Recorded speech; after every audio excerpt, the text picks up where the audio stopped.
Okay, the lighting may not be the best on this video. Hopefully you can see me enough, but I'm just chilling in the bed right now. Just laying here with my thoughts and just thinking. I was on the computer. I was actually trying to look over something.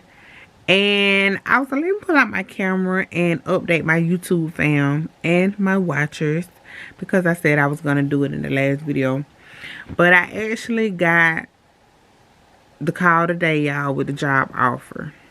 So that was pretty exciting. I told you guys I was going to let you know as I know. So they called me today with the job offer, and she also sent me the offer through email so I can look at it and read through and kind of make my decision.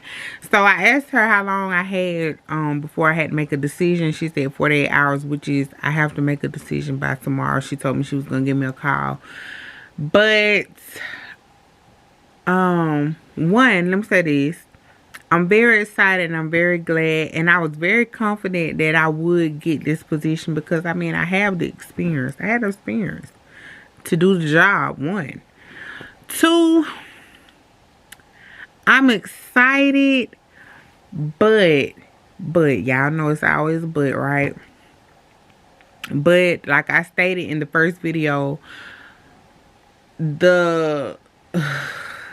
just the extra steps it would be for me to take to even try to work night shift right now. Like I don't have the proper support at home. I don't have a counter partner at home to kind of help me with my girls for me to even work night shift right now. And I know some people will probably be like, well, why did you even apply for the position? And you knew the position was going to be at night. Good question, right? Good question. Well, let me say this. When I applied for the position, it did have on the website that it was remote.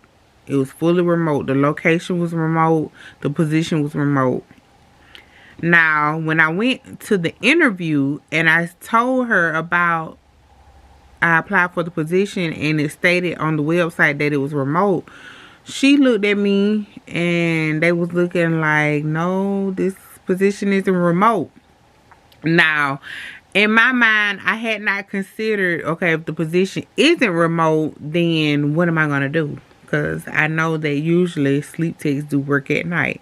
I hadn't thought that far ahead, okay? I was just thinking that it was a remote. I was like, maybe this might be something new that hospitals are implementing into their sleep department. They're allowing sleep techs to remote in and work. I don't know. I didn't know what I was thinking. That's what I was thinking. I was thinking that. So I hadn't fully just put 1 and 2 and 3 together to be like, okay, if you get offered the position, it's at night. What are you going to do with your girls? I've been thinking about it every day since I did the interview, but I still haven't really just come up with a solid plan. Like, what would I do? And like I said in my previous video, I wouldn't want to be away from my girls that long. Because it's Monday through Friday night shift. So in order for me to even work that situation out, I would have to, one, place them in daycare, that wouldn't be a problem because they need to go ahead and get placed in daycare anyway for social skills and more learning abilities. But two, they would be in daycare, and then also at night they would be away from me with either grandmother or, maybe if they dad stepped in. So this way it's like the downside of it. When you decide to work night shift, you definitely need a counter partner at home. I don't care what nobody say. You need that person where either you gonna work nights or they gonna work days, and y'all just switch it out like that.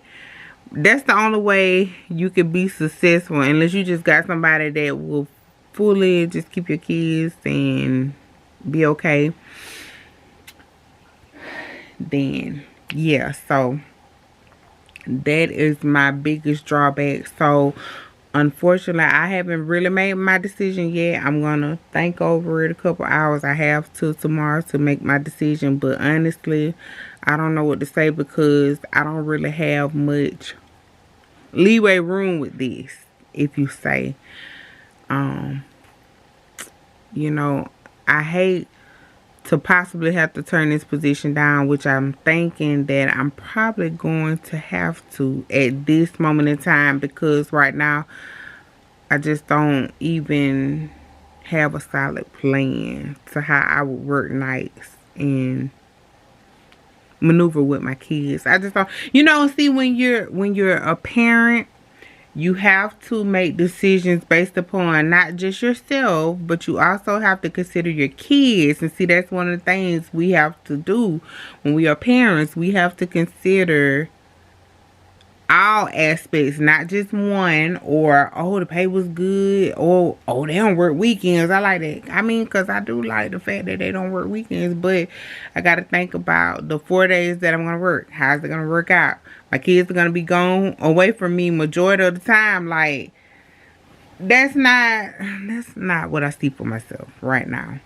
So what I said I was going to do, if I can accept the position at this time, I'm going to continue to study for my boards like I've been doing.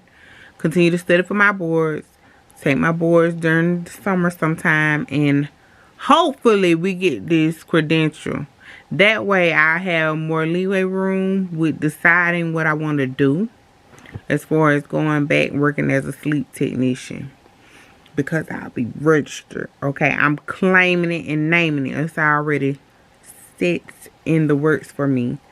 But it'll give me a little more time as well to kind of set up things as far as my kids go. Because right now, I just didn't know the opportunity would come so soon, and I know.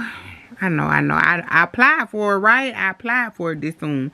And I so badly want to hang up my caregiving coat and do what I love to do, which is sleep tech, I'm so ready to stop being a caregiver. Like, oh my God, y'all just don't understand. I love my brother to death, but I do not want to do the caregiving anymore. And I just don't want to do it. I want to do what I went to school for, But I can't, just because I'm ready to stop doing that, I can't rush out of that and just say, hey, I'm gonna go to the sleep lab, because